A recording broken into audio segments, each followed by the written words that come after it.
ค่าดองอ่องนี่เท่าไหร่300 ล้านคำเด้คำ5 บาทคำ5 บาทเป็นได้ไหมเท่าดีใจว่าได้ลูกเขยรอนี่ดีใจลูกเคยโดลูกเคยเก่งได้ค่าดองอ่องนี่เท่าไหร่300 ล้านคำเด้คำ5 บาทคำ5 บาทเอาว่าจันเอามักแห้งมันบ่มักบ่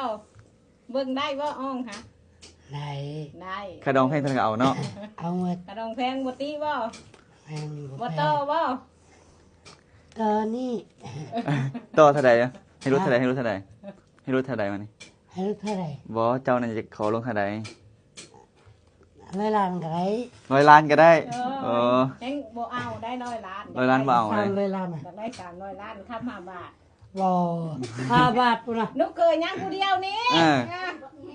ยังผู้เดียวนี่เอาหลาย ตึกใดก็เอาเนาะ300 ล้านก็เอาเนาะมักแห้งเนาะไปเอาเงินมาปลูกมันนี่ เบิ่งดีๆเด้อเบิ่งลูกสาวดีๆเด้อเป็นไปหายอ้องบ่ได้แม่เฒ่าได้ยินแม่เฒ่าไปหายคืนเปลี่ยนแปลงตัวเองได้บ่รักไปลิ้นได้บัดนี้บ่ไปได้บัดนี้อยู่น้ำอ้องได้บัดนี้บ่ได้ไปดินอีกบ่ได้ไปเที่ยวอีกถ้าอ้องพาไปยังไปอ้องบ่พาไปเดี๋ยวอยู่เฮือน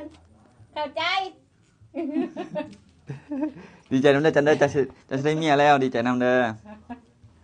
จังใดก็อ้ายขอให้อ่องกับจันดาราฮักมันนิรันดรเด้อคบกันจนเฒ่าจนแก่ถ้าจันไปใส่มาใส่ก็เบิ่งแย่งกันดีๆเด้อหนูขอบใจเด้อแล้วก็ขอบใจเนาะที่มายามบ้านอ่องเด้อ